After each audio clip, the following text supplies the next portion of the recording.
नमस्कार दोस्तों, स्वागत है आपका हमारे चैनल पर। आज हम आपको धरती के इतिहास के सबसे खतरनाक और विशालकाय सांप के बारे में बताएंगे, जिसका नाम है टाइटेनोबोआ।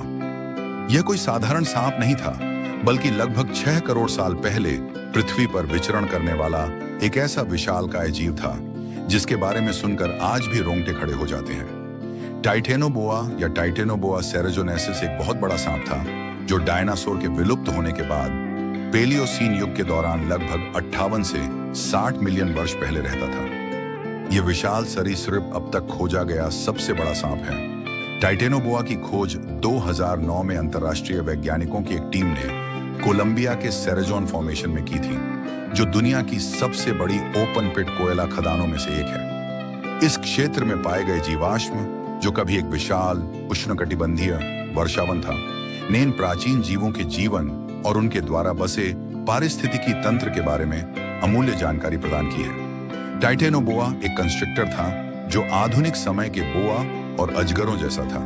यह अपने विशाल आकार और ताकत का इस्तेमाल अपने शिकार के चारों ओर कुंडली मारकर उसे जकड़ने के लिए करता था, जिससे शिकार को अंततः दम घुटने या रक्त संचार विफलता का सामना करना पड़ता था। टाइटेनोबोआ के आहार में संभवतः बड़े सरीसृप, मछलियां और यहां तक कि शुरुआती स्तनधारी भी शामिल थे, जो पैलियोसीन के हरे भरे दलदली वातावरण में रहते थे। टाइटेनोबोआ की खोज ने वैज्ञानिकों को पैलियोसीन युग के दौरान पृथ्वी की जलवायु पर पुनर्विचार करने के लिए प्रेरित किया है।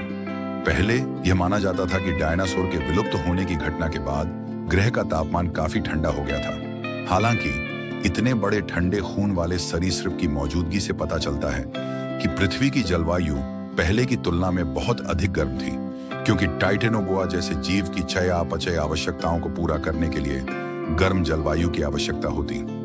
टाइटेनोबोआ सेरेजोनेंसिस एक विशालकाय सर्प था, जो लगभग 6 करोड़ साल पहले पेलियोसीन युग में धरती पर विचरण करता था।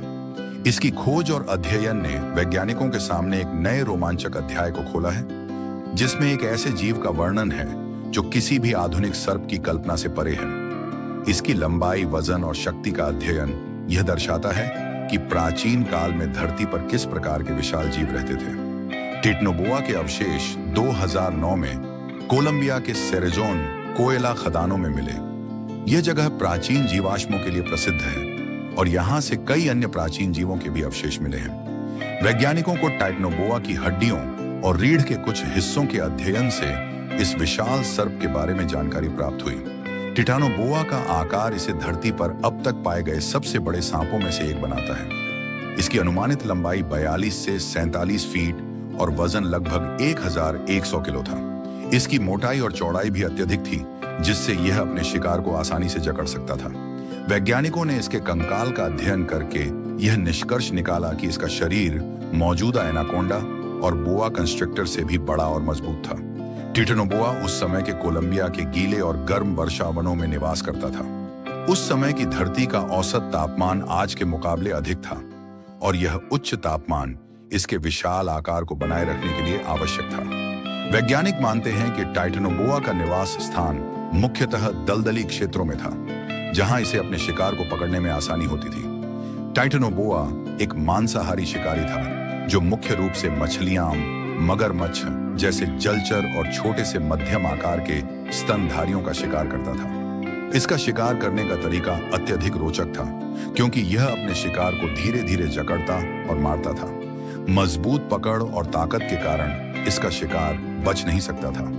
टाइटेनोबोआ के प्रजनन और जीवन चक्र के बारे में कोई प्रत्यक्ष प्रमाण नहीं मिला है, लेकिन वैज्ञानिक इसके आधुनिक सर्पों जैसे एनाकोंडा और बोआ कंस्ट्रक्टर के जीवन चक्र के आधार पर कुछ अनुमान लगाते हैं।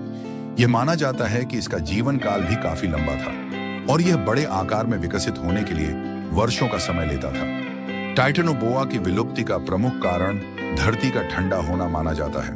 पेलियोसीन युग के बाद का तापमान टाइटेनोबोआ के अनुकूल नहीं रहा, जिससे इसके अस्तित्व पर खतरा बढ़ गया। इसके अलावा अन्य शिकारी और प्रतिस्पर्धी प्रजातियां भी विकसित हुईं, जिन्होंने टाइटेनोबोआ के निवास स्थान और भोजन के स्रोतों पर प्रभाव डाला।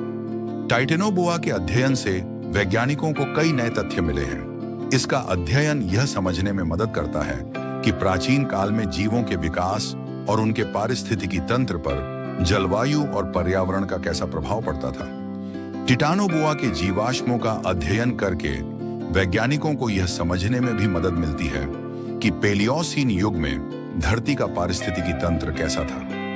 टिटानोबोआ की तुलना आधुनिक समय के बड़े सर्पों जैसे एनाकोंडा और बोआ कंस्ट्रिक्टर से की जा सकती है, लेकिन यह दोनों ही सर्प इसके मुकाबले छोटे हैं। टाइटनोबोआ का आकार, वजन और शिकारी क्षमता इसे अन्य सभी सर्पों से अलग बनाती है। टाइटनोबोआ की खोज से हमें यह समझने में मदद मिलती है कि पृथ्वी के अतीत में किस प्रकार के जीवों का वास था।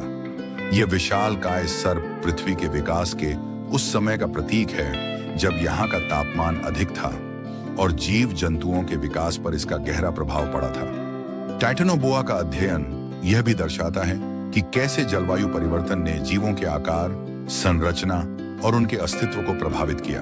तो दोस्तों, ये थी टाइटनोबोआ की कहानी। अगर आपको ऐसी ही और अद्भुत जानकारियां पसंद हैं, तो हमारे चैनल को सब्सक्राइब करें और इस वीडियो को लाइक और शेयर करना न भूलें।